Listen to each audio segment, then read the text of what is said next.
سوال یہ ہے کہ یہ محبت جو کسی کے لیے کچھ کر جانے، یہ نیاز مندی، یہ قربانی، یہ ایثار، یہ وفا، یہ خلوص دنیا والوں کے لیے تو ہے، کیا کبھی یہ خلوص، ایثار، قربانی کا جذبہ اللہ کے لیے پیدا ہوا؟ یہ قربانی ہی ہے کہ تیرے لیے چاند ستارے توڑ لاؤں گا، کہاں ہے؟ یہ قربانی کا جذبہ ہے کہ اگر میرے بس میں ہو تو میں چاند ستارے بھی تیرے لیے توڑ لاؤں۔ یہ محبت ہے، اس کے دل میں محبت ہے۔ یہی بیوی شوہر سے محبت کرتی ہے، ساری دنیا کو چھوڑ کر کے اس کے پاس آئی ہے۔ کبھی زندگی کے اندر ایسا موقع آئے اس بیوی کو اس شوہر کی جدائی برداشت کرنی پڑے، اس بیوی کی دل کی کیا کیفیت ہوتی ہے وہ وہی جان سکتی ہے۔ اور پھر اس کے بچھڑ جانے کا جو غم اور صدمہ ہے وہ بیوی ہی، وہ عورت ہی سمجھ سکتی ہے۔ یہ ساری محبتیں ہیں، یہ احساسات ہیں، یہ فیلنگس ہیں، یہ ایموشنس ہیں، یہ جذبات ہیں۔ کیوں؟ اسی محبت کی وجہ سے۔ سوال یہ ہے کہ یہ محبت جو کسی کے لیے کچھ کر جانے، یہ نیاز مندی، یہ قربانی، یہ ایثار، یہ وفا، یہ خلوص دنیا والوں کے لیے تو ہے، کیا کبھی یہ خلوص، ایثار، قربانی کا جذبہ اللہ کے لیے پیدا ہوا کبھی پیدا کہ میں اللہ کے لیے کچھ کر جاؤں، اللہ تجھے تلاش کرنا چاہتا ہوں، تیرا قرب حاصل کرنا چاہتا ہوں؟ کبھی یہ احساس، یہ جذبہ ہمارے دلوں کے اندر پیدا ہوا؟ شاید نہیں۔ مطلب یہ ہے کہ ہم اللہ سے محبت نہیں کرتے۔ اور ابراہیم کو یہی چیز حاصل ہو گئی تھی۔ ابراہیم کو یہ جو ایموشنس ہیں، یہ آپ کے ایموشنس، یہ جو فیلنگس ہیں، یہ جو احساسات ہیں آپ کے اندر، دلوں کے اندر انگڑائیاں لے رہی ہوتی ہیں کسی انسان کے لیے، کسی رشتہ دار کے لیے، کسی محبوب کے لیے، کسی معشوق کے لیے، یہ جو انگڑائیاں، احساسات جنم لے رہے ہیں، جوش مار رہے ہیں، یہ احساس، یہ جذبہ کبھی اللہ کے لیے پیدا ہوا؟ اور یہی دل دینے کا نام تو، اسی دل دینے کی وجہ سے تو اللہ نے کائنات کو پیدا کیا ہے۔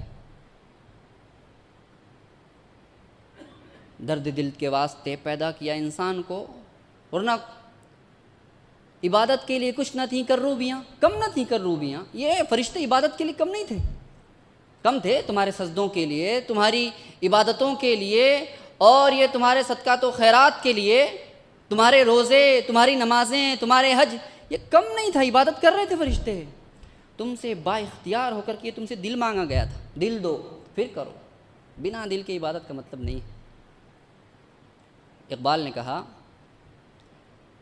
محبت کا جنوں باقی نہیں ہے، مسلمانوں میں خون باقی نہیں ہے، نماز، روزہ، حج و قربانی یہ سب باقی ہے، مگر تو باقی نہیں ہے۔ تجھ سے تو دل چاہیے تھا، تو نے یہ دل نہیں دیا، باقی رسمیں ادا کی ہیں تو رسم ادا کر رہا ہے۔ اور اللہ نے اس کائنات کو پیدا کیا، پوری کائنات بنائی۔ کائنات کے اندر صرف دو ایسی مخلوقات ہیں، اربوں کھربوں کائنات اس کے اندر مخلوقات ہیں اللہ کی۔ اس کائنات کے اندر دو چیزیں ہیں جن کو اختیار دیا ہے کہ تم اپنی مرضی سے میری چاہو تو عبادت کرو، چاہو تو چھوڑ دو، اختیار ہے تمہیں۔ ایک جنات، دوسرے ہم انسان۔ اتنا بڑا سورج بنایا اللہ تعالیٰ نے، اتنا بڑا سورج بنایا، اور سورج بھی نظام اس کائنات کا چھوٹا سا حصہ ہے، چھوٹا سا حصہ۔ کہتے ہیں کہ زمین ہماری 13 لاکھ ایسی زمینیں ہوں، 13 لاکھ زمینیں اکیلے سورج میں سما جائیں، اتنا بڑا سورج ہے۔ اور کہا جاتا ہے کہ ایسے تو اربوں خربوں سورج ہیں، ایسے بھی سورج ہیں جس کے اندر لاکھوں سورج سما جائیں، یہ ایک ہی سورج نہیں ہے، اتنی بڑی کائنات ہے۔ لیکن معلوم ہے یہ پوری کی پوری کائنات مجبور محض ہے، مجبور محض ہے۔ کیا مطلب ہے؟